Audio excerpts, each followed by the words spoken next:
इसलिए संस्थान हमारा नहीं, संस्थान किसका है? उद्गल का है। लेकिन संस्थान के लिए कोई लड़ने के लिए भी चले जाते हैं आप लोग, ज्ञात नहीं इसलिए तो लड़ रहे हैं। आत्मा का तो कोई संस्थान नहीं, आकार प्रकार है ही नहीं, निराकार बेटा है, क्यों लड़ो? भेद, भेद मैंने जो बंध था वो टूट जाना। कई प्रकार के भेद होते हैं, 5-6 प्रकार के इन्होंने भेद बताए हैं। जैसे लकड़ी को काटते हैं या लकड़ी को चीरते हैं, चीरते हैं उसमें से क्या होता, करोत से उसमें से कुछ पाउडर जैसे निकलता है, वो भी एक प्रकार का भेद है। और हाँ, और घन पटक देते हैं, आग से जो है एक आग पकड़ी हुई राड है उसको पकड़ते हैं, जिसके ऊपर अनुचटन आदि निकलते हैं। प्रतर भी होता है, एक टूटता है, जैसे बादल जो तितर बितर हो जाते हैं इसको प्रतर बोलते हैं। और उत्कर भी बोलते हैं, चूर्ण भी बोलते हैं, चूर्णिका भी बोलते हैं। जो आटा वगैरह या चूर्ण हो जाता, चूर्णिका दाल वगैरह दवादार हो जाते हैं। ये बहुत सारे भेद होते रहते हैं।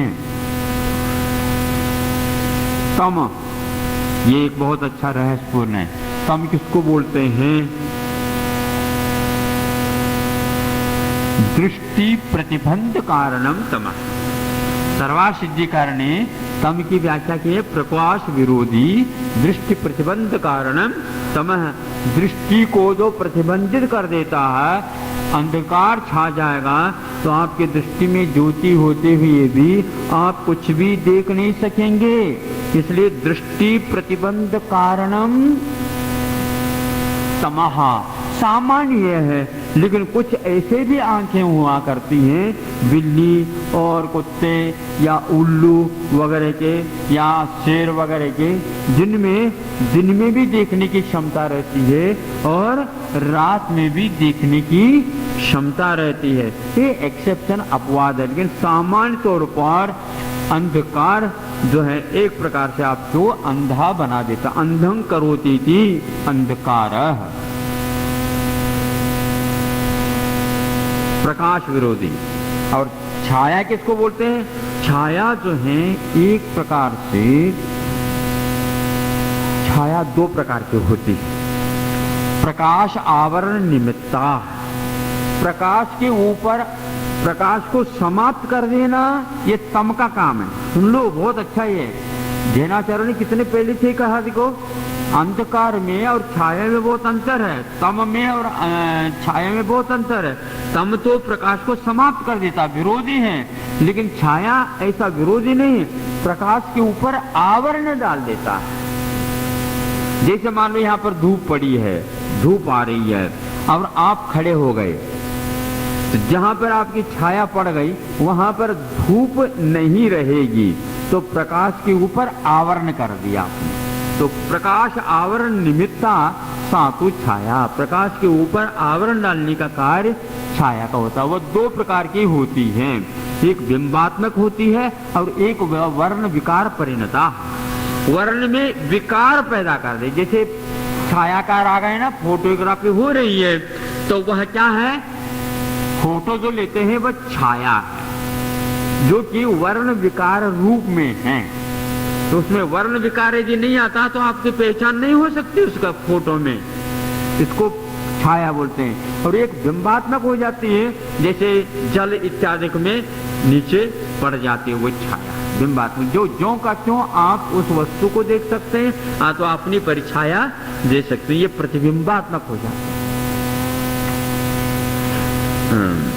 आतप, आतप का अर्थ उष्ण प्रकाश लक्षण, उष्ण प्रकाश जिसमें, जिसको देखने से आंखों में एक प्रकार से पीड़ा अधिक हो, उसका नाम आतप है।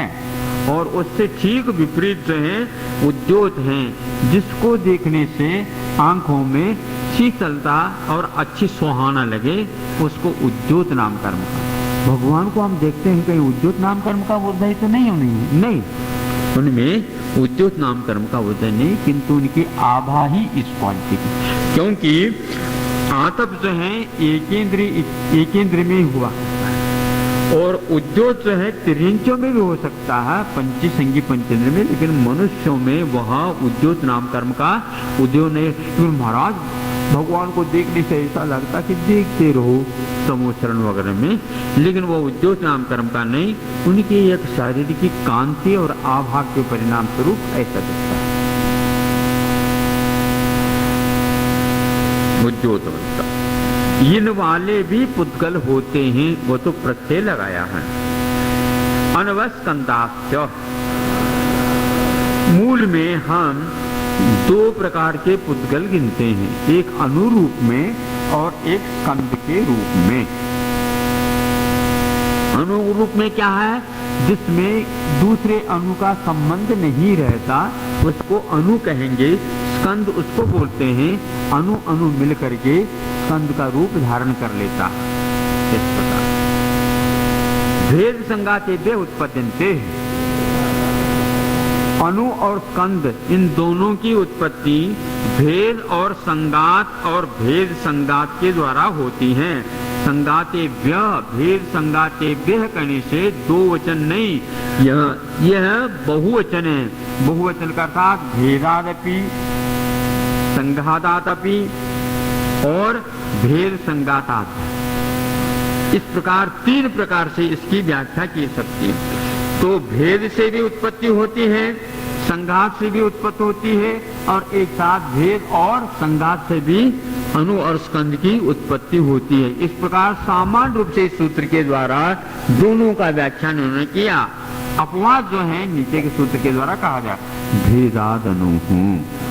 देखो ये ध्यान रखना, इस प्रसंग को समझना, किंतु अणु की उत्पत्ति यदि होगी तो भेद से ही होगी। इससे कई लोग ये कहते हैं हमेशा से अणु कोई भी नहीं बना रहता है, ये नहीं कहा जा सकता। अणु की उत्पत्ति का प्रसंग है यहाँ पर। अणु की उत्पत्ति कैसी होती है? तो भेद से ही होती, संगात से नहीं, और भेद संगात के द्वारा भी नहीं, किंतु केवल अणु की यदि उत्पत्ति होगी तो भेद से ही होगी, ये कहने का अर्थ है। प्रसंग है उत्पत्ति का, इसको भूलना नहीं चाहिए। इसलिए कुछ ऐसे भी परमाणु रह सकते हैं जो अभी तक स्कंद नहीं हुए हो, कमी तो है ही नहीं, उसमें क्या बाधा हो गया? अनंत अनंत पुद्गल परमाणु है। जीव की अपेक्षा से जीव को एक तन रखो और उससे अनंत कई बार गुणित कर दो तो अनंत अनंत, एक जीव के पास ही अनंत अनंत पुद्गल परमाणु बड़े हैं, कर्म वर्गनाएं पड़ी हैं, परमाणु तो कितने के कितने हैं पता ही नहीं भगवान। ऐसा है इसका परिणाम। इसलिए ऐसे अणु अनादिकाल से रह सकते हैं, रहने में कोई बाधा नहीं, किंतु हमने भी नहीं देखा, आप लोगों ने भी नहीं देखा, लेकिन आगम में यह नहीं कहा जा रहा कि अणु की उत्पत्ति होती रहती, ऐसा नहीं कहा इन्होंने, किंतु ऐसे भी अणु हो सकते हैं। उत्पत्ति होगी तो भेद से ही होगी, यह यहाँ पर प्रसंग। भेद संगाताभ्याम चाक्षुषः। दूसरे हैं कि ये स्कंद है जो आज तक आंखों का विषय नहीं बन रहा था, आंखों का विषय आज तक नहीं बनता था, किंतु कब बनेगा? वो भेद और संगात एक साथ हो तब बनता है। केवल भेद से भी नहीं, केवल संगात से भी नहीं। जो नहीं दिख रहा उसमें कुछ मिला दो तो अपने आप दिखने लग जाएगा, ऐसा नहीं होता। उसी जाति का मान लो उसमें मिल गया तो कैसे दिखेगा? अंधकार है उसमें घना अंधकार और मिल गया, अमावस्या का तो क्या हो गया? तो और घना हो गया, कुछ दिखेगा? नहीं दिखेगा, क्योंकि जाति एक ही हो गए। तो भेद हो और संगात हो तो वह नहीं दिखने वाला भी देखने में आ जाता। उदाहरण के लिए आप अपने अपने हाथ में देख लो, क्या कहते हैं आप? धन क्या है? और कुछ नहीं भैया, हाथ का मल है। कहाँ है? हाथ तो धुले हुए है, हाथ कभी धुलते नहीं, कुछ न कुछ चिपकता रहता। यूं करके देख लो, उसमें दिखेगा। उसमें यह पहले नहीं दिख रहा था, यूं कर दिया तो घात हो गया, संगात का भेद हो गया। फिर इसके बाद दूसरे स्थान पर वो चिपक गया, दिखने में आ गया। अथवा ऑक्सीजन और हाइड्रोजन क्या बोलते हैं, हाँ, दोनों मिल गए तो है पानी नहीं दिखता था, पानी दिखने में आ गया। बोले हवा के फॉर्म में थे और पानी को। इस प्रकार दो वस्तुओं के खंडित होकर के मिलने से सद्रव्य लक्षणम। अब लक्षण, द्रव्य का लक्षण बता दे। सद जो है द्रव्य का लक्षण। कई लोग असत्य को भी द्रव्य का लक्षण मानते हैं। असत्य को भी कोई किसी लक्षण में आता ही नहीं। जो होना चाहिए वही द्रव्य होता है, वह द्रव्य का लक्षण सत है। उत्पाद वे द्रव्य युक्तम सत। अब वो सत क्या है महाराज? सत के लिए ये दूसरा सूत्र बताया। उत्पाद, वे और ध्रुव। उत्पाद मैंने उत्पन्न होना, वे मैंने नष्ट होना, ध्रुव मैंने बनाए बनाए रहना या बनाए रखना। ध्रुवस्य भावो द्रव्य कहा है। इन तीनों वाला जो होता है वह सत होता। कई लोग द्रव्य को ही सत कह देते तो गलत है। सत, द्रव्य को तो आप सत कह सकते हैं, द्रव्य को आप सत नहीं कह सकते। किंतु द्रव्य अलग है और द्रव्य अलग है। द्रव्य जो है द्रव्यार्थिकने का विषय बन सकता है जो सत है, किंतु उत्पाद वे द्रव्य जो है ये पर्यायर्थिकने के विषय बनेंगे। इसलिए इसमें और उसमें बहुत अंतर हो जाता है। ये तीनों एक समय वर्ती होते हैं। उत्पाद जिस समय हुआ उसी समय एक का व्यय होता है। ये उत्पाद व्यय दोनों हो गए, एक अभावात्मक है एक भावात्मक है। किंतु द्रव्य जो होता है इन दोनों को जोड़ने के लिए बीच में काम करता है। तद्भावावेयम नित्यम। अब आचार्य कहते हैं नित्य किसको बोलते हैं? तत्पने का अभाव नहीं होना। तत्पना क्या, तद्भाव क्या? सर्वासिद्धि में कहा प्रत्यज्ञान हेतुता। जो प्रत्यभिज्ञान का हेतुभूत हो। प्रत्यभिज्ञान क्या क्या हो? मैंने शुभ कल नहीं परसों सुना था या देखा था, वो आज हमने देख लिया, वही है। तद एव इदम इति स एव अयम इति। वह जो देखा था सुबह वही है। इस प्रकार वह का अर्थ स्मृति हो गई, यह का अर्थ प्रत्यक्ष हो गया। इन दोनों जोड़ का नाम प्रत्यभिज्ञान हो गया। जो प्रत्यभिज्ञान के हेतुभूत जो कुछ भी परिणति है उसका नाम तद्भाव कहलाता, उसका अभाव नहीं होना। इस सूत्र के द्वारा क्या ले रहे हो आप? बहुत बड़ी निधि मिल जाएगी आपको। आपके जितने भी संदेह मिट जाएंगे, आपके भय मिट जाएंगे, आपकी आकांक्षा मिट जाएंगे कि मैं जो पहले था वही आज हूँ, इसी प्रकार आगे भी होऊंगा, इसमें कोई परिवर्तन नहीं होगा, क्योंकि प्रत्यज्ञान हेतु था। इसलिए दूसरे का मांगने की कोई आवश्यकता नहीं, दूसरे को मिलाने की कोई आवश्यकता नहीं। अपना अस्तित्व अतीत और अनागत और वर्तमान तीनों कालों में विद्यमान है। इसी का नाम ही नित्यत्व है। हम नित्य हैं, हम अनित्य नहीं हैं। ये हो जाए तो आकांक्षा सब समाप्त हो जाए। लेकिन यह भूत ऐसा है, मोह के कारण हो नहीं रहा है, हो नहीं रहा है। भूत तो है ही।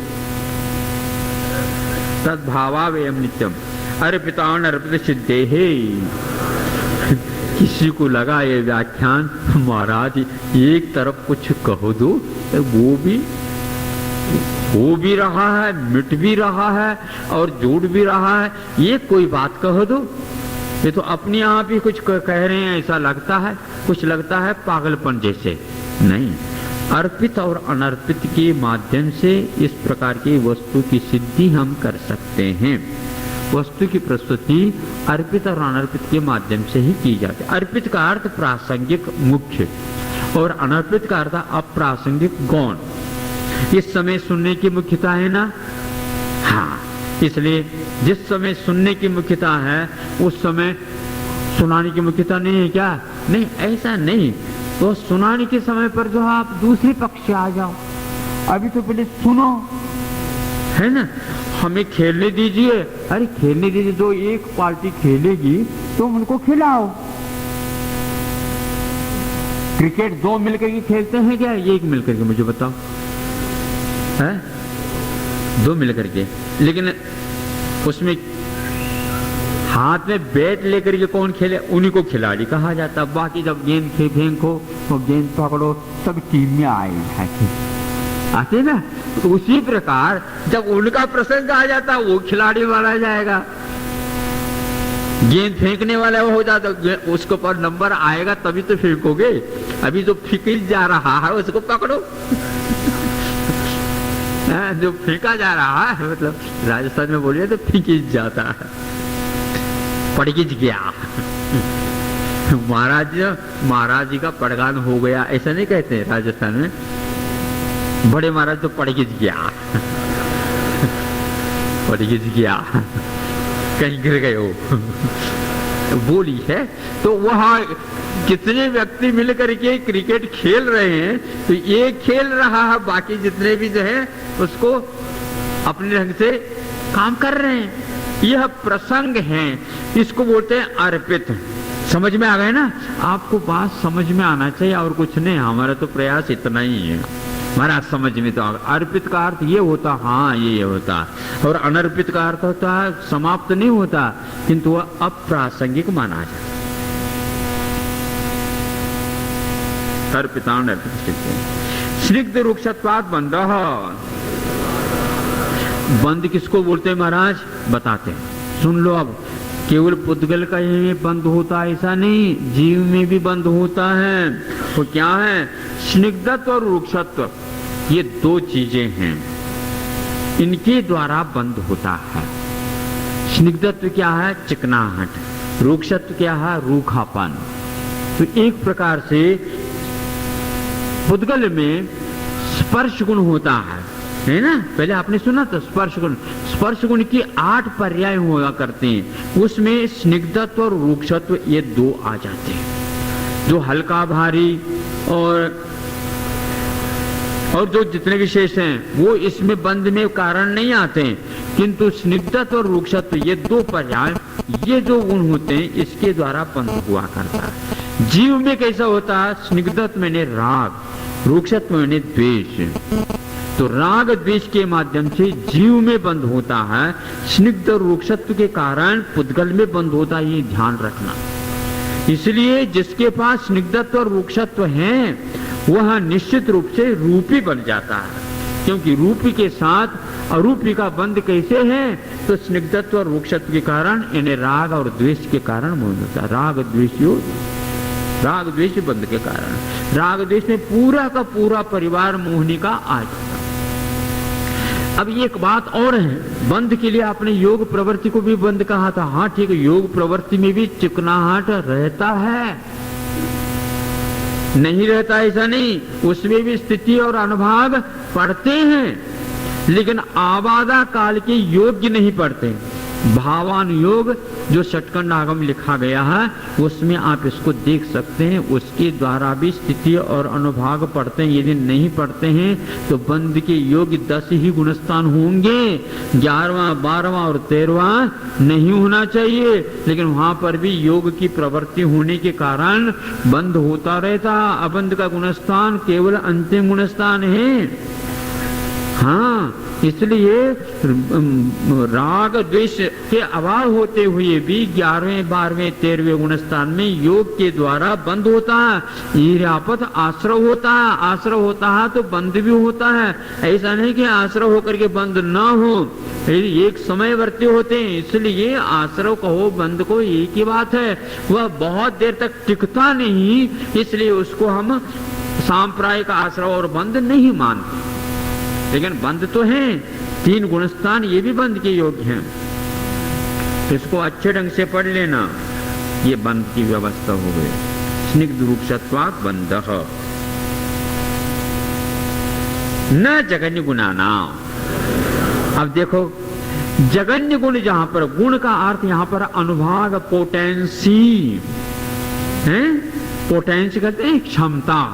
कि ये इतने अनुपात जगन्य गुण के साथ यानी जगन्य अनुभाग के साथ बंध नहीं हुआ करता है। कहाँ पर? स्निग्धत्व और रुक्षत्व में जगन्यपना रहता है तो वह बंधक नहीं होते हैं। ऐसे पुद्गल में भी परिणति होती है। इसी प्रकार जीव में कहाँ होगा? मोहिनी का बंध 9वें गुणस्थान तक होगा। सुन रहे हो क्या? नहीं? हाँ, न जगन्य गुणा नाम 10वें गुणस्थान में बंध नहीं होगा, क्योंकि 10वें गुणस्थान में मोह का उदय होते हुए भी, सूक्ष्म लोभ का उदय होते हुए भी वह अपना बंद नहीं करता। दूसरे को बंद करने के लिए आवश्यकता नहीं। यहाँ पर तो अपनी बंद की बात है। लोभ का बंद 10वें गुणस्थान में नहीं होता। क्यों नहीं होता? जगन्य गुणा न जगन्य गुण, जगन्य गुण होने के कारण नहीं, इसलिए तत्संबंधी परिचय भी नहीं है। ऐसा उन्होंने आचार्य महाराज ने 9वें अध्याय में बताया। गुण साम्य सदृशाना, जगन्यत्व का अभाव तो हो गया, लेकिन मान लो ऊपर चढ़ गया, दो गुण वाले हैं, समान गुण वाले, समान कैसे? रुक्ष दो हो गए, बंद हो जाएगा? नहीं होगा। स्निग्ध 2 हो जाएंगे, 4 हो जाएंगे, 6 हो जाएंगे, समान हो जाएंगे तो नहीं बंद होगा। आप समझते हो नहीं? हाँ समझते हैं। कैसे? मान लो दूध और पानी समान रख दो तो नहीं मिलेगा, थोड़े बहुत कम बेची हो तो चल जाएगा।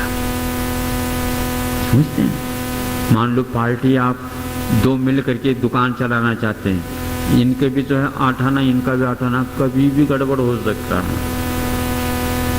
इसलिए थोड़े बहुत कम बेची कर लो, अच्छा बंद हो जाए अनुपात। इसी प्रकार इनका कहना है गुण साम्य सदृशानाम अपि न बंधः। सदृश का अर्थ एक जाति वाले, गुण साम्य का अर्थ पोटेंसी में समानता, पोटेंसी में समानता गुण साम्य का अर्थ है। और सदृश का अर्थ एक जाति वाले का सदृशता, यानी रुक्ष के साथ समान गुण वालों का बंध नहीं होता, स्निग्ध वाले समान गुण वालों के साथ बंध नहीं होता। इसका अर्थ फिर बंध होता कैसे?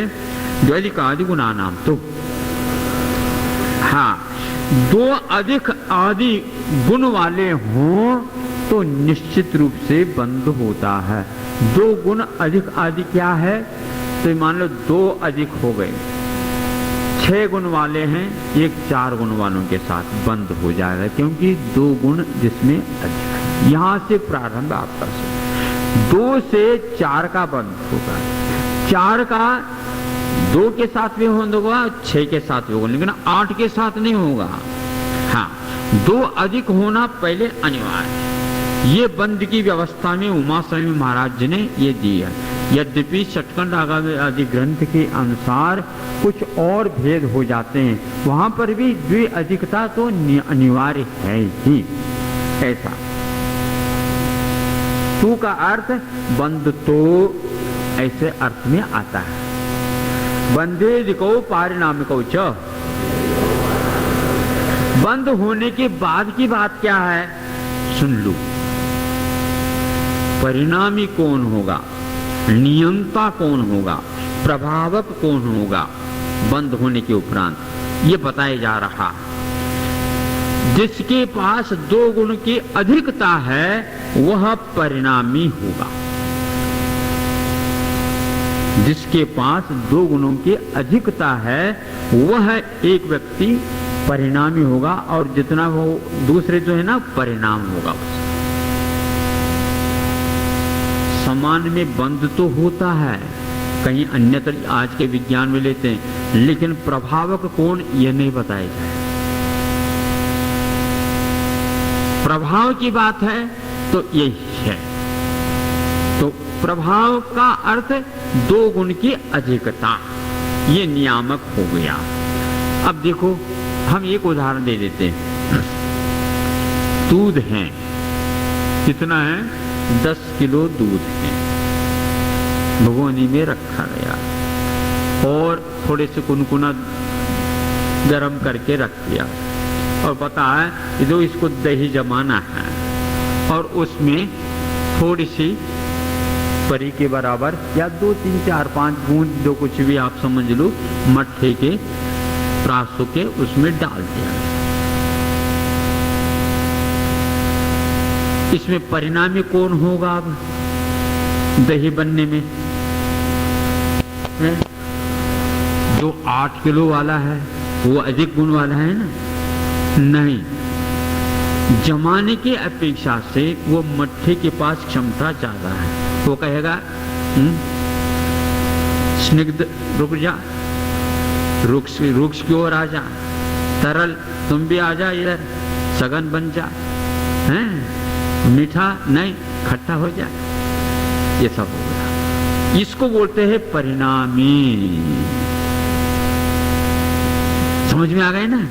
हाँ, आज तक हम संसारी बने रहे, इसका अर्थ ये है कि सबसे ज्यादा सघनत तो मुंह का काम चल रहा।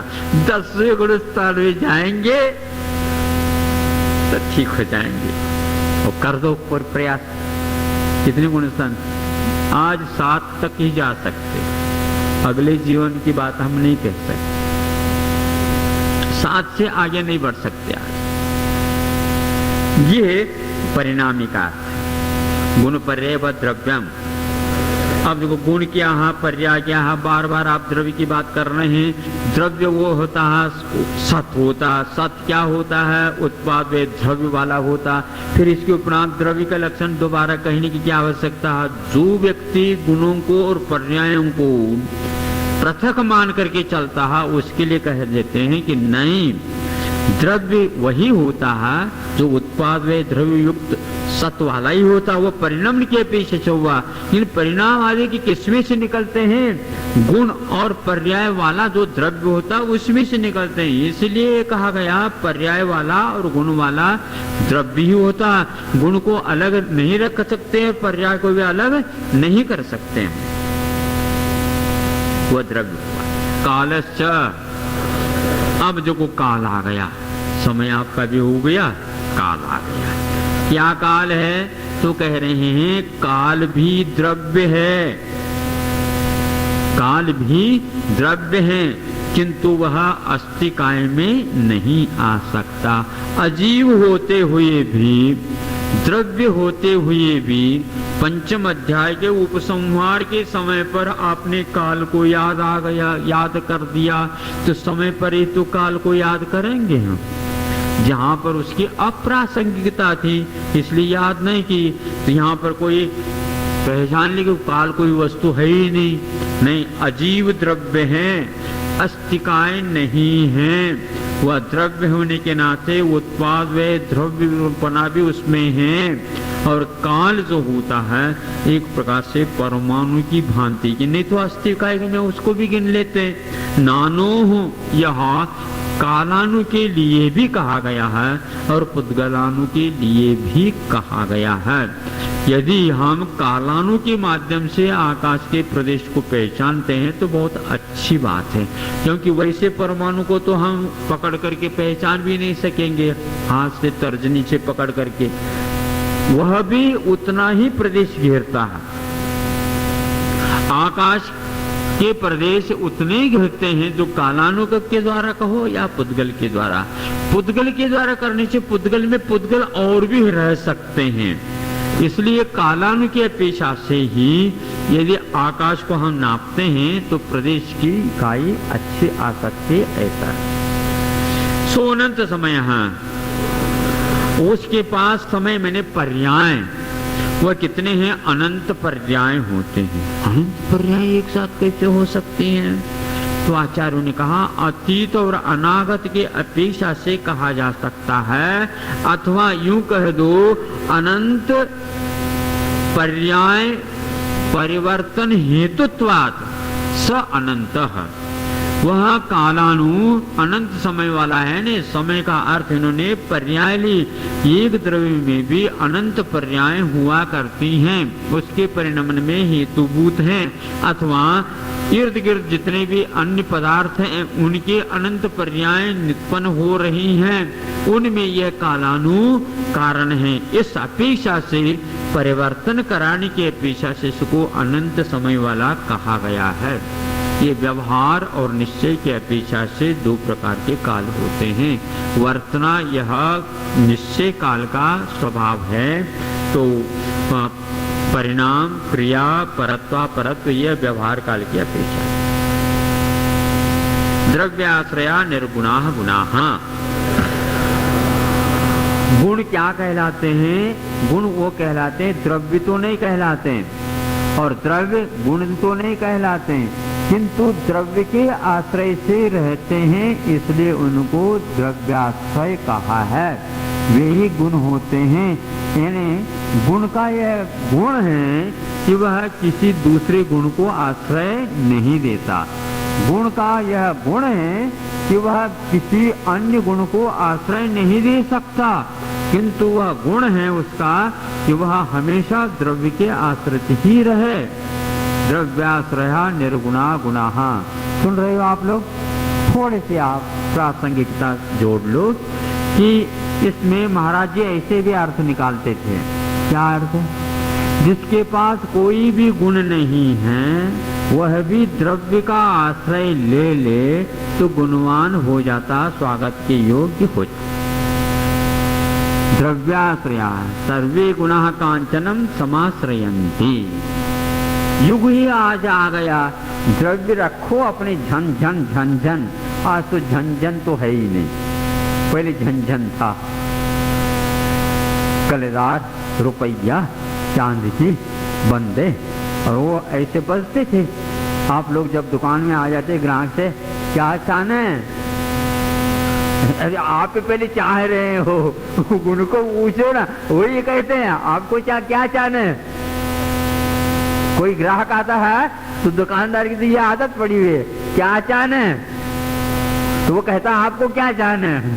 हमें पैसे चाहना है। अच्छा ठीक, हम पैसे बाद में देंगे, आपने हम वस्तु दे दो, ठीक है। यूं क्या चाहना है? हमें क्या चाहना है? द्रव्याश्रया निर्गुणा गुणाः तद्भाव परिणाम है। हाँ, अब देखो इस तद्भाव परिणाम, ये बहुत मार्के का सूत्र है। तद्भाव का अर्थ है उसका भाव। किसका भाव? प्रसंग में गुण ही है, द्रव्याश्रय निर्गुणा गुणाः है, तो गुणों के भाव का नाम परिणाम है। क्या? फिर द्रव्य का भाव का नाम परिणाम सिद्ध नहीं होगा। परिणाम के मैंने पर्याय है, तो द्रव्य पर्याय सिद्ध नहीं होगी। इसलिए तद्भाव का अर्थ यह है तेषां भावः द्रव्य गुणानां भावः परिणामः, ये लिखना चाहिए। तद्भाव का अर्थ ये है, इसकी उत्थान का अंश टीका में, सरवार सिद्धि की टीका में आया है। बहुत सुधारने की बात है ये, लेकिन आज तक चल रहा है इसे कोर्स में। इस सूत्र की टीका, उत्थानिका का अंश टीका में गर्भित हो गया, प्रकाशन में देख लेना उसको, ये संशोधन करने योग्य। इसी प्रकार राजवार्षिक में भी ऐसा चल रहा है, अभी तक उसका सुधार नहीं हुआ। ये करना चाहिए। तद्भाव परिणाम, इस प्रकार यह पंचम अध्याय अजीव अधिकार संबंधी पूर्ण हो जाता है। नहीं, आज नहीं, हमने समय बचाया है आज। शंकर की धुनि गण धर ने सुनी अंगरती जिन निकालो की जय। अरे प्रवर श्री उमा स्वामी देव अर्हंत भासी अथम गणहर देवी गंतियम सम्मम पनमामि भक्ति जुतो सुदराण मोहिम चिरिसा इच्छाम ते सुध भक्ति काल को तस्सालोचियम अंगो अंग पैन्य पाउड परम सत्य परमाणु पुब गए तोलिया चेव सुतत्तम कहाई सयान चिकलमंची पूजे मंदान मंसाम दुख को कमको बोहिला सुभय गमनम समाय मरणम जिनुन संपत्ति हो मध्यम पौर्वाणिक स्वाध्याय विलयम श्रीमदाचार्य भक्ति कायु सर्गम।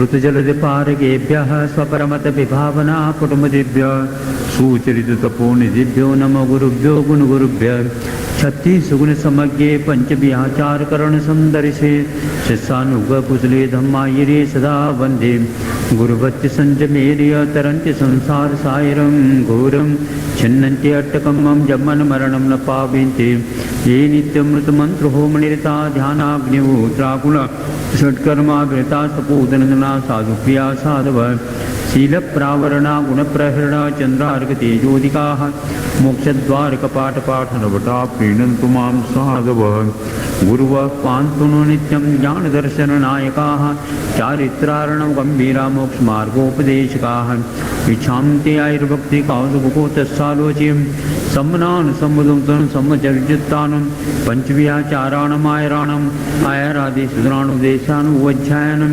श्रीयनुगुणपारणयानं सबसावनं श्रेयान चिकलमंची पूजी मंदानमं सां दुःखको कमको बोहिला सुगई गमनं समाय मरणं जिनुगुण संपत्ति हो मध्यम मोक्षमार्गस्य नेतारं भेतारं कर्मभूभृतां ज्ञातारं विश्वतत्त्वानां वन्दे तद्गुणलब्धये। जीव तत्व का विश्लेषण हो चुका। अब पंचम अध्याय है, इसमें जीवाजीव अजीव तत्व का व्याख्यान करेंगे।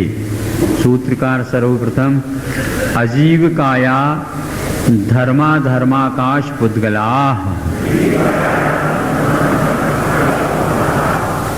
धर्म अधर्म आकाश और पुद्गल ये अजीव हैं और साथ साथ काय वाले हैं, यानी बहुप्रदेशता इनमें इष्ट है।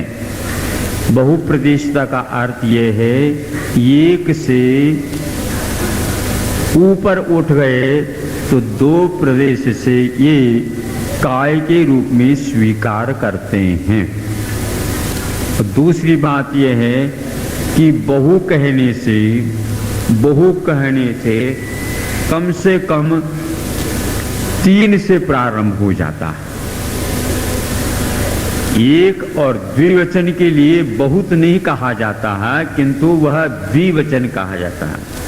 और बहुवचन का अर्थ 3 से प्रारंभ होता है, लेकिन फिर भी एक का मात्र इन्हें निषेध करना इष्ट है। इस अपेक्षा से इन द्रव्यों में अस्तिकायता चूंकि बहुत प्रदेश होने के कारण है। पुद्गल के पास जो अस्तिकायता है वह वस्तुतः 2 के साथ भी है, 3 के साथ भी है। वह 2 के साथ भी आगे बढ़ सकता। औपचारिक रूप से उसके पास बहुप्रदेशता है, वस्तुतः उसके पास एक ही प्रदेश है। इस अपेक्षा से धर्म द्रव्य अधर्म द्रव्य और आकाश द्रव्य ये बहुत ही प्रदेश वाले हैं, यानी 3 के लांग करके चले जाते हैं। इसलिए इसमें कायत्व औपचारिक नहीं परमार्थ है। इसी प्रकार जीव की बात है। धर्म द्रव्य अधर्म द्रव्य और आकाश द्रव्य द्रव्य के साथ साथ बहुप्रदेशता को ले हुए हैं। पुद्गल औपचारिक रूप से हैं। अस्तिकाएं निश्चय में 4 ही हैं। महाराज उनकुंद ने तो पंचास्तिकाएं लिखा है औपचारिक रूप से पुद्गल को स्वीकार करके। द्रव्याणि ये धर्म अधर्म आकाश और पुद्गल द्रव्य भी हैं। जीवाश्च, अब देखो द्रव्य कहा, द्रव्य किसको बोलते हैं? स्वकीय गुण ही पर्याय ही ध्रुवयन्ति तान ध्रुवन्ति वा इति द्रव्य। अपने गुण और पर्याय के द्वारा जो द्रवणशील हैं अथवा वह अपने पर्यायों को पैदा करते हैं या उनसे वह परिणमन करते हैं, उसका नाम द्रव्य है। द्रव्य का अर्थ एक प्रकार से परिणमनशील है। वस्तु कहने से परिणमशीलता नहीं आती, पदार्थ कहने से पदार्थशीलता नहीं आती और भाव कहने से पदार्थशीलता भी नहीं आती, किंतु द्रव्य कहने से परिणमन की मुख्यता आती है। वस्तु कहने से सामान्य विशेषात्मकम वस्तु ऐसा आ जाता। पदार्थ कहने से कि वह किसी न किसी पद में शब्द के द्वारा कहे जाते हैं, कहने योग्य यानी कथ्य हैं, इसका नाम पदार्थ कहा जाता है। भाव का अर्थ भी यह है कि अनेक अपने गुणधर्मों को वह धारण करता है, इस विषय से भाव कहा। ऐसे ऐसे आचार्यों की प्रासंगिकता को लेकर के पदार्थ की आदि व्याख्या होती रहती है। जीवाश्य जीव को पुनः याद करते हैं, देखो चूंकि इसलिए यहाँ पर द्रव्य का विश्लेषण करना है, तो जीव द्रव्य भी द्रव्य हैं ये कहने के लिए इन्होंने कहा। और क्या च के साथ साथ और भी लिया जाता, यह भी बहुप्रदेशता ने काय है, इसके पास भी असंख्यात प्रदेश औपचारिक नहीं किंतु वह परमार्थ रूप से है। नित्यावस्थान्य रूपाणी, अब ये धर्म द्रव्य, अधर्म द्रव्य, आकाश द्रव्य और पुद्गल द्रव्य ये कैसे हैं? नित्य हैं। नित्य का अर्थ क्या? तद्भावा व्ययम नित्यम, आगे एक सूत्र आने वाला इसी अध्याय में। तद्भाव मैंने अपने अपने भाव धर्मिता को जो नहीं छोड़ते, अभाव नहीं होता उसका, इसका नाम तद्भाव। तद्भाव से वह कभी भी व्यय को प्राप्त नहीं होते। आगे कब बताएंगे। तो इसलिए नित्य हैं। अवस्थित का अर्थ क्या?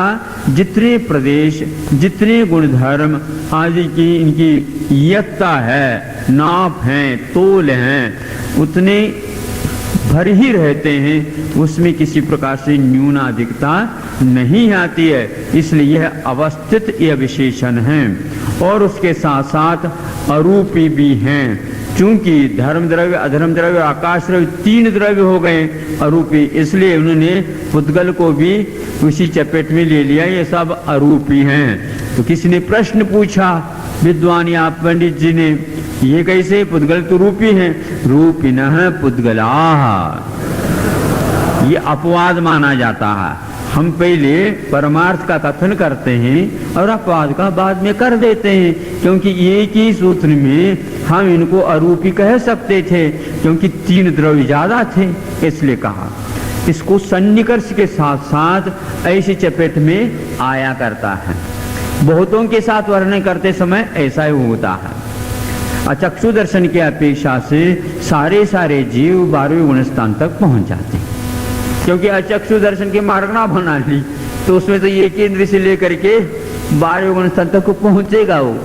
ऐसा रूपिणः पुद्गलाः, पुद्गल जो है रूपी हैं, यानी रूप मात्र कोई रखते हैं ऐसा नहीं, किंतु ये उन द्रव्यों से पृथक अपने गुणधर्म रखते हैं। पुद्गलाः आकाश आदेक द्रव्याणि, पहला जो सूत्र दिया गया जीव अधिकार का उसको याद रखना चाहिए आपको, तभी इसका अर्थ निकलता है। हाँ आकाशात, यानी आकाश तक के द्रव्य एक एक ही हैं। कहाँ से सूत्र चालू हो गया? धर्म, अधर्म, आकाश, ये तीनों द्रव्य एक एक हैं,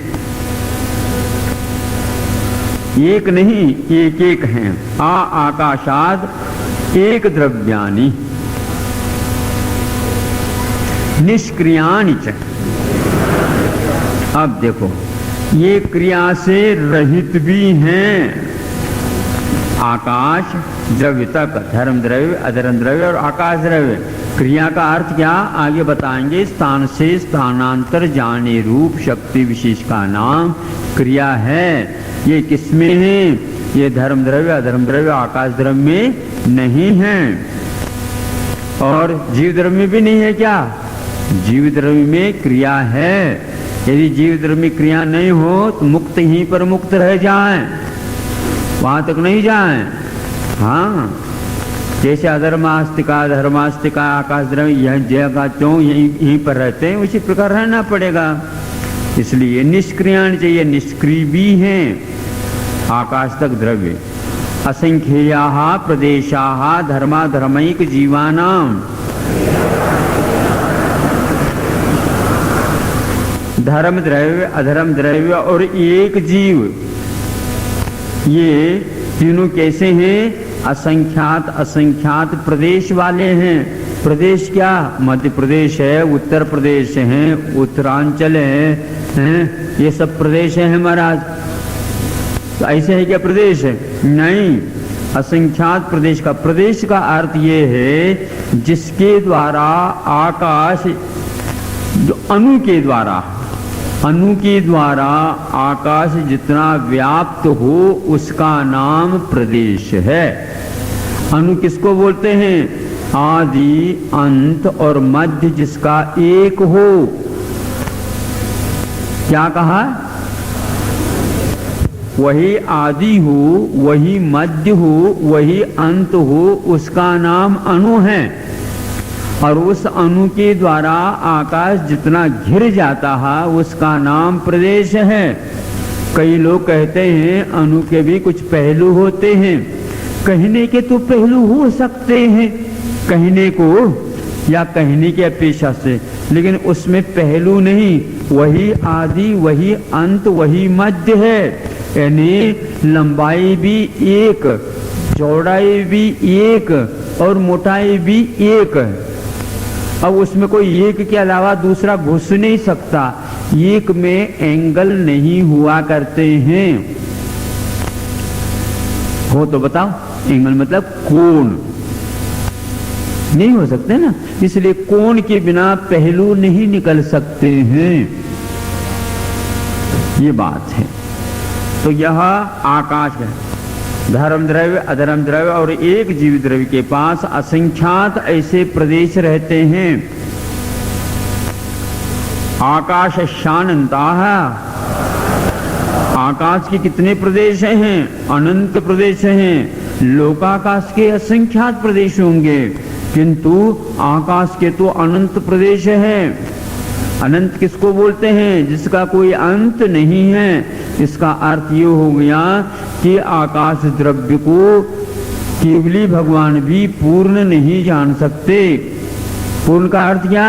कहीं छोर हो तो, एंड हो तो, और एंड है तो बिगिनिंग भी है।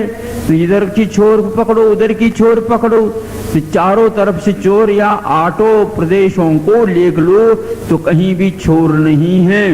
इसलिए आकाश द्रव्य को केवली भगवान ने पूर्ण नहीं जाना, इसलिए सर्वद्रव्य नहीं हुआ। आकाश द्रव्य को जानते हैं अनंत के रूप में, बस ये इसका अर्थ है। पूरा का अर्थ ऐसे नहीं पूरा कर दो, पूरा तो कोई वस्तु है ही नहीं अपनी यहां, कहीं भी नहीं।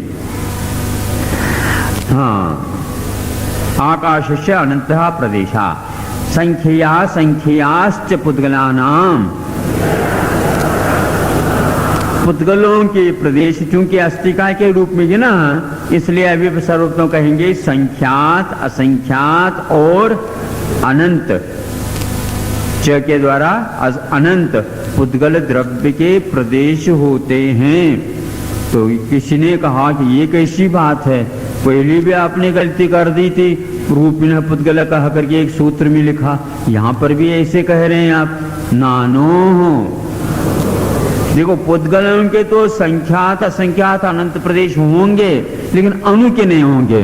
मतलब अणु से हट करके पुद्गल हो गया, यानी अणु के पुंज का नाम बंधन के कारण हो जाता। उसके तो प्रदेश हो सकते संख्यात, असंख्यात और अनंत, किंतु एक अणु के पास नहीं हो सकते। एक अणु किसको बोलते हैं? जो वही आदि, वही अंत और वही मध्य जिसका है। नानोह, अणु के पास नहीं है। अणु के पास क्या नहीं है? संख्यात, असंख्यात और अनंत। ये सूत्र के वृत्ति लाओ ना, अनुवृत्ति आ रही है। पिछले सूत्र में संख्यात प्रदेश, असंख्यात प्रदेश और च के द्वारा अनंत प्रदेश का व्याख्यान किया गया है, वह इसमें नहीं है। अणु के पास वह नहीं है, दो अधिक प्रदेश नहीं है। तो एक प्रदेश तो है इसलिए तो उसका नाम अणु है। नानोहु लोकाकाशे गाह, ये सब कहां पर रहते हैं? लोकाकाश में रहते हैं। आकाश को तो आपने बता ही दिया था, आकाशात इसके माध्यम से। अब लोकाकाश कहां है? आचार्यों का कहना लोकाकाश आकाश के बीचों बीच में है। हाँ महाराज बीचों बीच में कैसे, आप बताओ फिर देख करके। यह है कि लोकाकाश के चारों दिशा में आप चले जाओ या विदिशा में भी पकड़ लो तो आठों दिशा में भी जाओ तो भी, और 10 दिशा में भी जाओ तो भी अनंत ही सब जगह सर्वत्र मिलता है। इसलिए जो अनंत होता है वह निश्चित रूप से स्क्वायर में नहीं होता है। हाँ वह ऐसा ही होता है। तो उसको कैसे कहेंगे, उसके बीचों बीच में लोकाकाश है। लोकाकाश से अवगाह, और इन सभी द्रव्यों का जो है वर्णन चल रहा है ये लोकाकाश में ही अवगाहित यानी अवकाश को प्राप्त हुए हैं। धर्माधर्मयो कृत्स्ने, कृत्स्ने का अर्थात पूरी तौर पर, कहां पर, लोकाकाश के पूरे में धर्म और अधर्म द्रव्यों का अवगाह है। धर्म और अधर्म द्रव्य के तो वैसे व्याख्यान बता दिया, विशेष गुण की अपेक्षा से नीचे आएगा। एक प्रदेशादिषु भाज्य है पुद्गलानाम, लोकाकाश के एक प्रदेश आदि को में पुद्गलों का अवगाह भाज्य हैं। भाज्य का अर्थ क्या, एक जो है यदि मान लो पुद्गल आता है वह एक स्थान में भी रह सकता, नहीं एक प्रदेश में भी रह सकता है। यदि मान लो वह पुंज हो गया तो वह 2 प्रदेशों में भी रह सकता, 3 प्रदेशों में रह सकता। इस प्रकार लोकाकाश के वह प्रदेश कई प्रदेशों में रह सकता। लेकिन ये ध्यान रखना, एक परमाणु तो एक आकाश के प्रदेश में ही रहेगा, ये इसका अर्थ है। पुद्गल पुनः आया, इन्होंने अणु के लिए नहीं कहा, पुद्गलों के लिए कहा है। वह पुद्गल जो स्कंदात्मक है वह लोकाकाश के एक प्रदेश में भी रह सकता है, 2 प्रदेश में भी रह सकता है। इस प्रकार असंख्यात प्रदेशों में भी वह रह सकता और अनंतानंत पुद्गल परमाणु का पिंड भी रह सकता। असंख्य भागादिषु जीवानाम,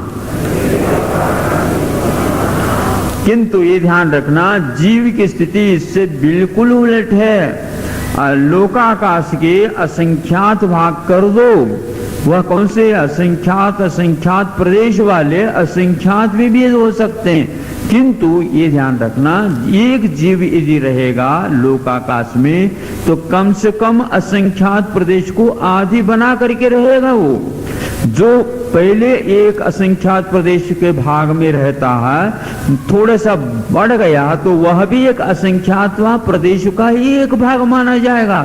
इस प्रकार इसका एक मान लो खसखस के दाने के परिवार कोई जीव है और एक राघव मत्स्य है, 1000 योजन प्रमाण है, तो उसमें भी वह रह रहा, तो उसके लिए कितने खसखस के दाने आ गए, लेकिन फिर भी वह एक जीव हो गया। इसी को बोल रहे हैं असंख्यात प्रदेश। सरसों के दाने के लिए भी चाहिए और राघव मत्स्य के लिए भी असंख्यात प्रदेश चाहिए। असंख्यात के असंख्यात भेद होते हैं, किंतु एक भी ऐसा जीव नहीं जो एक ही प्रदेश में रह जाए। नहीं, जीव रहेगा तो असंख्यात प्रदेश में ही, लोकाकाश के असंख्यात प्रदेश में एक भाग में रहेगा। एक जीव यदि लोक समुद्घात करता है केवल ज्ञानी, तो वह पूरा का पूरा लोक में व्याप्त हो सकता है और होता है।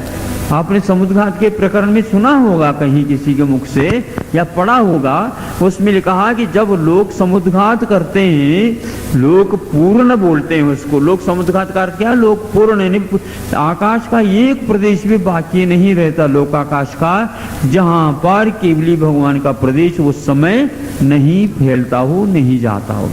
इसलिए जीव के पास इतनी विशेषता है, वह किंतु एक प्रदेश में नहीं रह सकता। कोई कह सकता महाराज इस प्रकार की स्थिति है तो कैसे अनंत अनंत जीव रह रहे हैं, ये तो सब कपोल पट्टी है। हाँ कह सकते हैं आप, लेकिन उसी का उत्तर आगे दे रहे हैं। प्रदेश संवार विसर्पाध्याम प्रदीपवत। देखो जैसे प्रदीपक हैं, यहाँ पर रखा, उसके ऊपर एक भुगनी ढक दिया। भुगनी ढकने से क्या हो गया, जितने भुगनी का आकार है उतने में उसका प्रकाश देखने में आएगा, बाहर नहीं आएगा। मान लो और दो और बड़ा भवन उसके ऊपर रख दिया तो उतने हो गया, एक भवन में रख दिया तो एक भवन में वापस, और मान लो एक थोड़ी सी छोटे स्थान पर रख दिया तो उतने स्थान पर रहेगा। इस ढंग से प्रदेशों का संहार और विस्तार होता रहता है। नाम कर्म की देन है, इन नाम कर्म के कारण ऐसा होता है। एक बार जितने नाम कर्म समाप्त हो गया, अंतिम समय में जितना रहा उतने ही उसके अवगाहना को लेकर के 10वें अध्याय में हम कथन करेंगे। प्रदीप के भांति गतिस्थित्युपग्रहो धर्माधर्मयोर उपकार। हाँ, अब धर्म और अधर्म द्रव्य जो कि उनके उपकार भी होते हैं, उपकार को हमेशा हमेशा सुनना चाहिए। वो उपकार कर रहे हैं तो उनका लक्षण तो ध्यान में रखना चाहिए। गति रूप में उपकार और स्थिति रूप में उपकार धर्म द्रव्य और अधर्म द्रव्य का क्रमशः हुआ करते हैं। उपकार के निमित्त बहाने से धर्म द्रव्य और अधर्म द्रव्य के विशेष गुण की पहचान करा रहे हैं। यह उपकार और स्थिति रूप में और गति रूप में है धर्म द्रव्य अधर्म द्रव्य के, यह उनके विशेष गुण हैं। अन्यत्र किसी में इस प्रकार के गुण नहीं पाए जाते। ये धर्म द्रव्य अधर्म द्रव्य के विशेष गुण हैं। इसलिए गुणों के माध्यम से धर्म द्रव्य अधर्म द्रव्य पहचान में आ जाते हैं।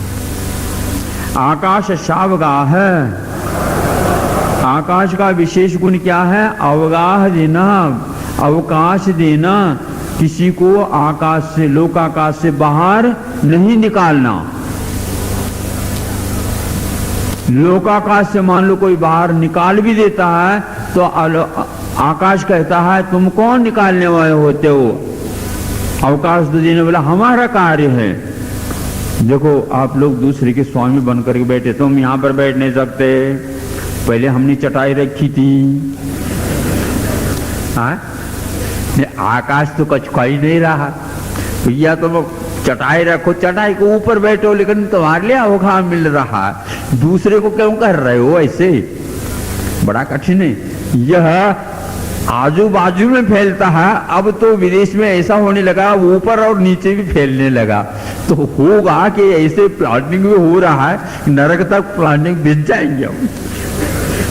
क्या करें? ऊपर को भी उससे ले लेते हैं। यदि मान लो आपने 10 बाय 10 जमीन खरीदी तो क्या कितने हैं? ध्यान रखना 10 बाय 10, ऊपर भी 10 बाय 10 तक ही है। फिर इसके उपरांत दूसरे के लिए हम देंगे। वो छत कहाँ पे किसके ऊपर रहेंगे? तुम्हारे से ऊपर रहेंगे। कैसे रखे हम छत्र से जो है, किसी ने कहा कि हम 10 फीट जो है बिल्डिंग न बना करके 9 फीट बनाएंगे, 1 फीट हमारा और ऊपर है, तुम बनाओ कैसे छत बनाते। गणित तो है। फिर वह गवर्नमेंट कहेगे बनाएंगे तो तुम्हारे ऊपर। कैसे बनाएंगे? इधर उधर पिल्लर खड़ा करा देंगे और ऊपर फैला देंगे, लेंटर डाल देंगे, सब तुम्हारे ऊपर तो हो जाए, तुम उसके ऊपर के मालिक नहीं होगी। ध्यान रखो, क्योंकि जमीन कम है, ऊपर ही तो जाना है, ऊर्ध्वलोक स्वभाव है ही। ऊपर चलो मंजिलों में।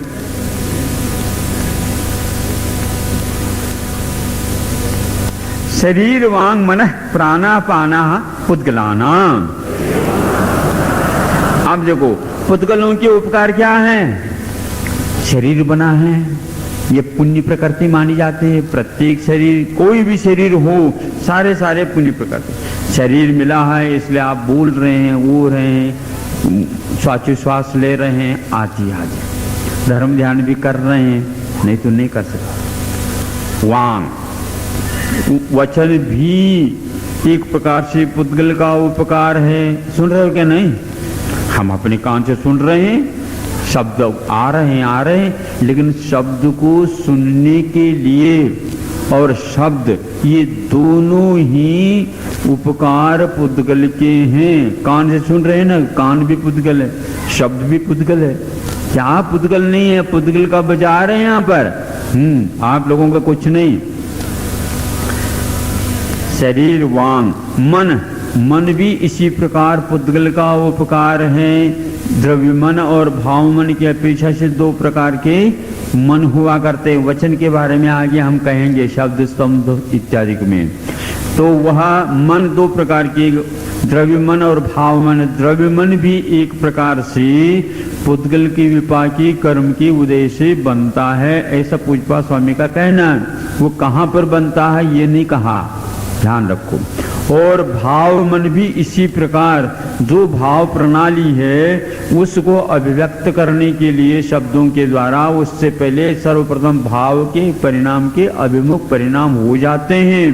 वह भी पुद्गलकृत हैं, वह आत्मकृत नहीं। यदि आत्मकृत होता, स्वभाव होता तो सिद्धों में भी मन होना चाहिए था, लेकिन ऐसा नहीं, ये सब पुद्गल की ही देन है।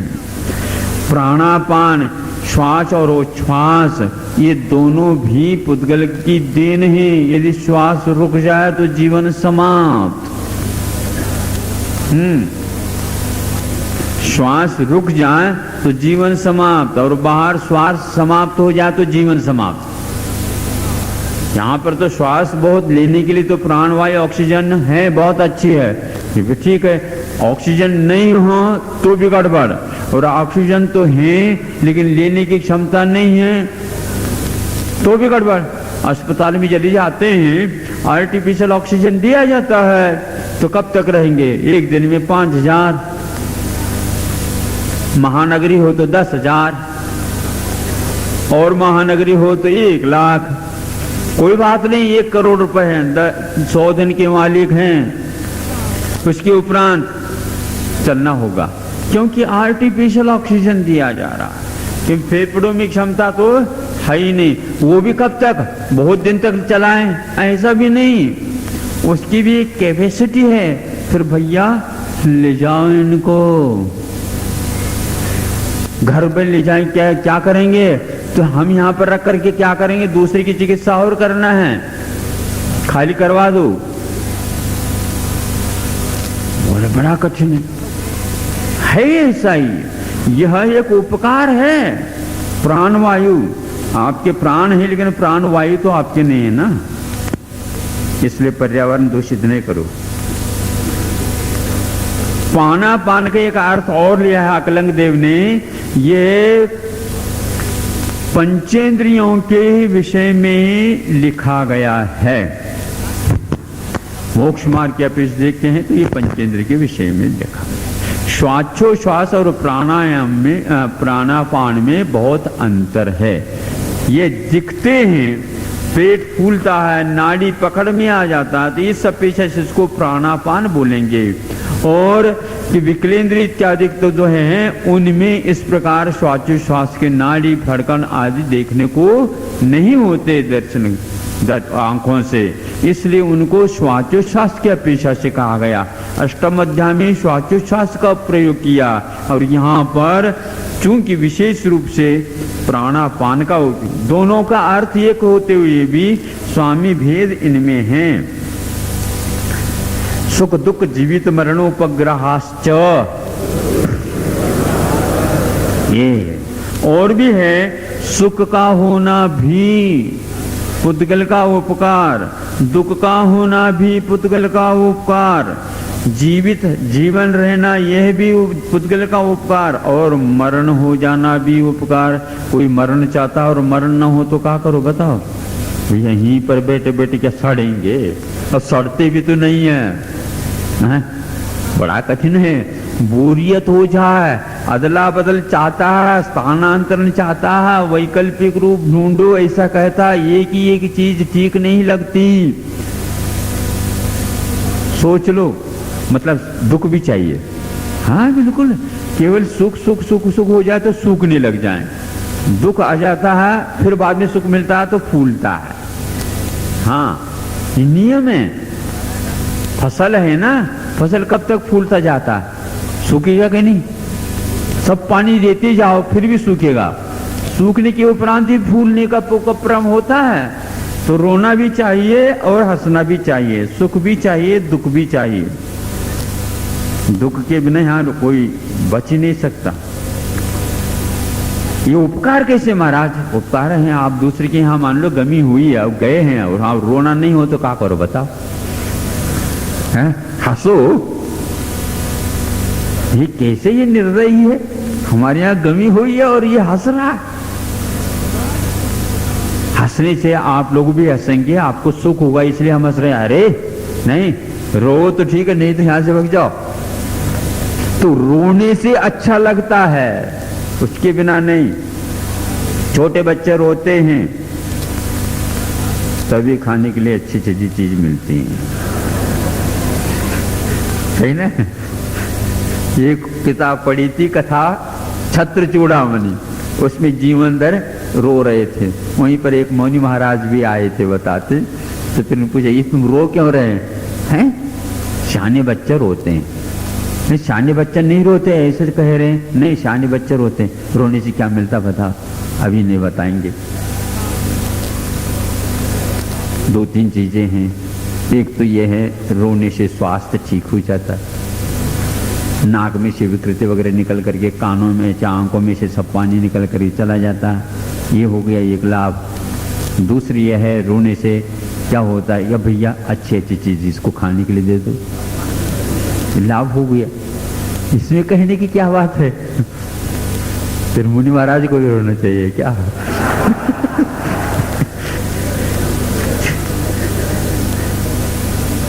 जीवन मरण कैसे उपकार होता है? हे दुख को कम को बोहिलाओ सुगई गमनम समाई मरणम। समाधि मरण भी उपकार है, मरण ही नहीं समाधि मरण भी उपकार है। इसके माध्यम से मरण का ही मरण हो जाता है। इसलिए जन्म की अपेक्षा से मरण बहुत बढ़िया है। मरण से भगो नहीं। परस्पर उपग्रह जीवानाम, हाँ, और आपस में जीवों का भी उपकार होता है। एक जीव दूसरे के ऊपर उपकार कर सकता है, करता है। ये आचार्य पूज्यपाद स्वामी ने बहुत अच्छा लिखा है। कोई सेठ का उपकार गरीब के ऊपर हो गया, मुनीम जी के ऊपर हो गया। मुनीम जी का उपकार क्या परस्पर होना चाहिए ना? मुनीम जी अच्छी दुकान चला करके और उस महानगर में भी उस मालिक को प्रतिष्ठित बना देता है, समृद्ध बना देता है। ये उसके ऊपर है, दोनों में हुआ। ठीक है, मेरा मोक्ष मार्ग में कैसे उपकार? गुरु का तो शिष्य के ऊपर उपकार हो गया। शिष्य का कैसे? जैसे गुरु ने बताया है मार्ग, उस मार्ग के अनुसार चलने से शिष्य के द्वारा गुरु के ऊपर उपकार हो जाता है। यदि कुंद कुंद के ऊपर उपकार करना चाहते हो तो समयसार के अनुसार चलो, मूलाचार के अनुसार चलो, होगा क्या नहीं? हाँ, एक तरफ नहीं होता। महावीर भगवान भी यही चाहते थे कि सब लोग मुक्त हो जाएं। तो कैसे हो जाए? आज्ञा पालन करो। तो आज्ञा पालन करने से हमारे द्वारा उनके ऊपर उपकार हो जाता। जैन धर्म की विशालता तो देखो। वर्तना परिणाम क्रिया परत्वा परत्वेच कालश्च, काल का यह उपकार है। वर्तना किसको बोलते हैं? प्रत्येक द्रव्य प्रवर्तमान है, वर्तन होते रहते हैं। उनका कोई परिवर्तन होता है तो अपने स्वायत्त होता है, दूसरे के बिना होता है, ये उसका स्वभाव है। लेकिन फिर भी काल के बिना उस वर्तन में गति नहीं आती, यानी उसके लिए सहयोग आवश्यक है। कोई भी द्रव्य हो, चाहे शुद्ध द्रव्य हो चाहे अशुद्ध द्रव्य हो, काल आवश्यक है। इसलिए वो उस वर्तन में जो सहायक होता है उसका नाम वर्तना, ये काल का उपकार है। परिणाम का अर्थ होता है कि प्रत्येक द्रव्य के पास पर्याय जो निकलती हैं, उस पर्याय को एक प्रकार से हम स्पंदनशील नहीं मानते। स्पंदनशील नहीं होता, उसका नाम परिणाम है। जैसे ध्वजा है तो ध्वजा तो हिल जाए, किंतु उसमें मान लो रंग केसरिया है, वो केसरिया हिल रहा है क्या? नहीं, उसको बोलते हैं अपरिस्पंदात्मक, वो परिणाम है। आप क्रोध रूप परिणाम कर लो, लेकिन आपका परिणाम क्या है? क्रोध है। वो क्रोध परिस्पंदशील नहीं है, यानी स्थान से स्थानांतर नहीं जाता। स्थान से स्थानांतर चले जाए तो आप बिल्कुल क्रोध से भी मुक्त हो जाएंगे।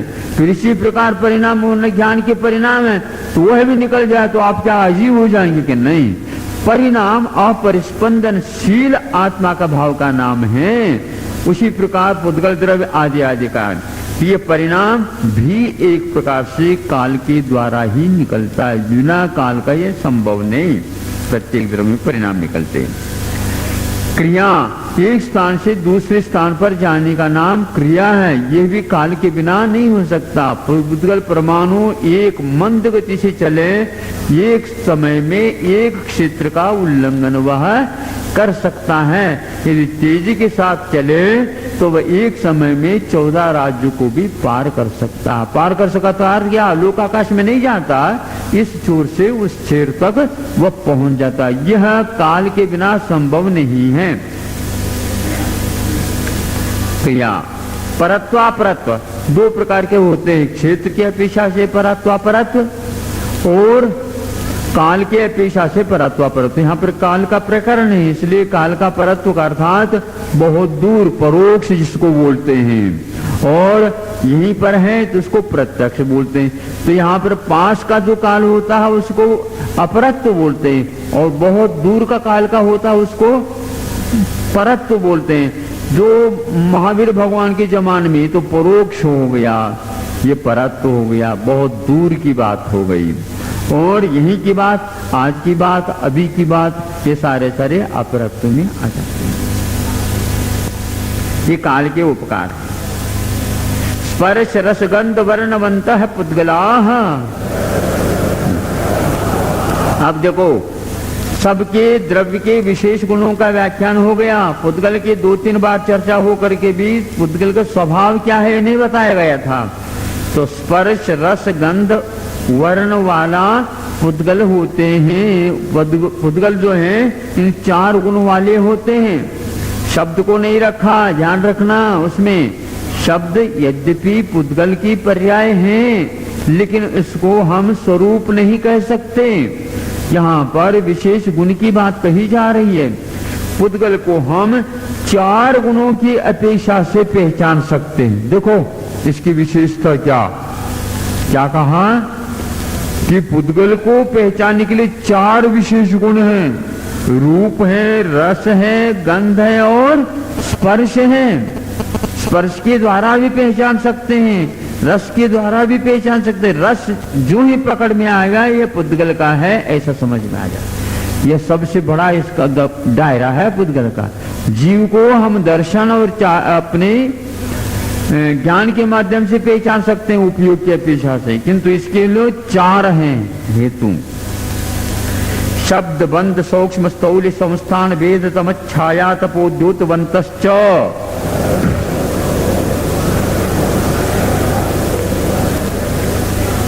अब स्वरूप बता करके इसकी पर्याय की बात कर रहे हैं। पहले गुण की बात कही और गुण पर्यायवत द्रव्य हम कहेंगे ना, तो गुण कहा और पर्याय भी कह रहे हैं। तो यहाँ शब्द जो है एक पर्याय है। शब्द वाला कोई भी पदार्थ है तो वह पुद्गल ही है। शब्द किसको बोलते हैं? जो कर्णेंद्र का विषय होता है। कर्णेंद्र का जो विषय होता है वह शब्द भी होता है और ध्वनि भी होती है। लेकिन शब्द को विशेष रूप से आकाश का गुण मान करके चलते हैं कई लोग। उसके निराकरण करने के लिए यहाँ पर कहा जा रहा है जो श्रोत्रेंद्र का विषय होता है वह 2 प्रकार के होता है शब्द, एक भाषात्मक और एक अभाषात्मक। भाषात्मक जो होता है वह अक्षरात्मक और अनक्षरात्मक होता है। आप लोग जो कोई बोली बोलते हैं ये सब सारे अक्षरात्मक भाषा है, और द्विंद्रिय इत्यादि से साथ लेकर के पशुओं में जो होती है वह अनक्षरात्मक भाषा होती है। इसलिए भाषा अपनी आप हो जाती ऐसा नहीं। केवली भगवान का जो भाषा है वह एक प्रकार से अपने आप नहीं होती, उसमें प्रायोगिक तत्व है, उनका है वो। इसलिए अपने आप हो रहे या पुद्गल की क्रिया है, ऐसा नहीं कह सकते शब्द को।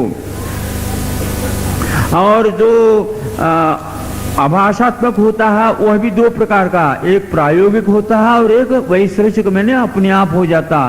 प्रायोगिक के 3-4 भेद हैं कि जैसे घंटा वगैरह बजाते हैं और बांसुरी से जो ध्वनि निकलती हैं और जो हारमोनियम तार के वाद्य वगैरह जो होते हैं उसके द्वारा हो जाते हैं। ये सारे के सारे ये ध्वनि के ही भेद हैं, किंतु यह प्रायोगिक है अपने आप में। और मेघ गर्जना वगैरह हो जाए और कोई बादलों की गर्जना वगैरह हो जाए, हवा भी कभी चलती रहती है, अच्छी आवाज होती रहती है, ये सारे ये वैश्रेषिक हैं, इसमें किसी का प्रयोग नहीं हुआ है। ऐसा शब्द का विस्तार बहुत है। आज के विज्ञान के पास जो शब्द का आविष्कार है वह जैनियों के पास पहले से 1000 वर्ष पूर्व से लिखा हुआ है। इसी को अध्ययन करके विदेश वालों ने आविष्कार किया है। आप लोग अच्छे खरीद रहे हैं उनको। शब्द हो गया बंध। बंध का अर्थ क्या होता? दो पदार्थों का एक में एक होकर के एक जैसा आभास हो जाना। ये बंध भी प्रायोगिक बंध भी होते हैं और वैश्रेषिक बंध भी होते हैं। प्रायोगिक बंध के भी जीवकृत भी हो जाते हैं, जैसे कर्म बंध हैं, ये सारे के सारे प्रायोगिक बंध में आ जाते हैं। और प्रायोगिक बंध में दो पदार्थों को गोंद इत्यादि के द्वारा चिपका दिया, यह भी प्रायोगिक बंध में आ जाता है। वैश्रेषिक बंध कौन सा है? जैसे मेघ वगैरह बन गए, यह सारे जो हैं यह स्निग्ध रूक्षत्वाद बंध अपने आप वैश्रेषिक होते रहते हैं, इसमें किसी का प्रयोग नहीं चलता है। कुछ लोग कहते हैं कि नहीं, कर्मबंध अपने आप होता है, कर्मबंध अपने आप होता, अपने आप नहीं होता, आपके प्रदेश के निमित्त को लेकर के होता। अजीवकृत ही बंध नहीं होता, नहीं जीवकृत ही बंध होता है, किंतु जीवाजीवकृत बंध होता है। इस सिद्धांत को जब मानेंगे तभी मुक्त हो सकेंगे, नहीं तो अजीव तत्व का विश्वास श्रद्धा आप लोगों का ठीक नहीं है। अरे कर्म से बनता है, ऐसे सुनने में आ जाता है गाय के गले में रस्सी बंधी, रस्सी से बंधी है, गांठ किसमें है? रस्सी में है। जीव तो फिर भी गैया खुली है, तो आप भी खुली हैं गैया, बंधे क्यों फिर? कहाँ से आए आप लोग? कहाँ से आए बता? हम तो बंधे हुए महाराज, 10 दिन के लिए आए हैं, 5 दिन निकल गए। 10 दिन के लिए यहाँ पर बंधे हैं और वहां पर जाएंगे, वहां पर जीवन पर्यंत बंधे हुए हैं। तो ये बंधन ऊपर है क्या? ऊपर नहीं, ये बंध जो है ना भावात्मक बंध है। इसलिए पुद्गल से बंधा ऐसा नहीं। इस प्रकार मानेंगे निश्चित रूप से कर्म विचरा कोई वस्तु नहीं होगी, जो बंधा है वही छूट जाएगा, ऐसा नहीं। बंध सूक्ष्म के तो सूक्ष्म भावो सूक्ष्म, यह तुलनात्मक होता है। कोई भी पदार्थ छोटा भी हो सकता है, उससे भी और छोटा हो सकता है। इस अपेक्षा से यह अंतिम सूक्ष्म होता है परमाणु में। और यदि मान लो सूक्ष्म यदि चाहिए, पुद्गल में चाहिए, स्कंद में चाहिए, तो आचार्य कुंद महाराज जी ने नियम सार में बताया, स्थूल स्थूल स्थूल स्थूल सूक्ष्म सूक्ष्म स्थूल सूक्ष्म सूक्ष्म या सूक्ष्म, 6 प्रकार के स्कंदों के उन्होंने वर्णन किए हैं। ये सारे के सारे इसी में आ जाते हैं तुलनात्मक दृष्टि से। स्थौल की भी बात भी इसी प्रकार है। लोक स्कंद जो है ना, यह अंतिम स्कंद है, और जनुक जो है यह अंतिम छोटे में स्कंद आ जाता है। संस्थान का अर्थ आकार प्रकार होता है। ये त्रिकोण है, चौकोन है, पचकोन है, षटकोण है, अष्टकोण है, आदि आदि, या वर्तुलाकार आदि, ये सारे आकार भी किसके हैं? पुद्गल के हैं। आप कैसे हैं? निराकार हैं। ध्यान से सुनो, अजीव अधिकार के माध्यम से भी जीव की पहचान होती है। देखो इनके ये कितने सुडोल हैं, इनका आकार बहुत पसंद है। ये तो उबड़ खाबड़ है, है। जीव का कोई आकार नहीं होता, लेकिन मान लेते हैं हम, ये बहुत सुडौल है। समचतुर संस्थान, भगवान कैसे होते हैं? समचतुर संस्थान। ये औपचारिक है, व्यावहारिक है, क्योंकि भगवान का कोई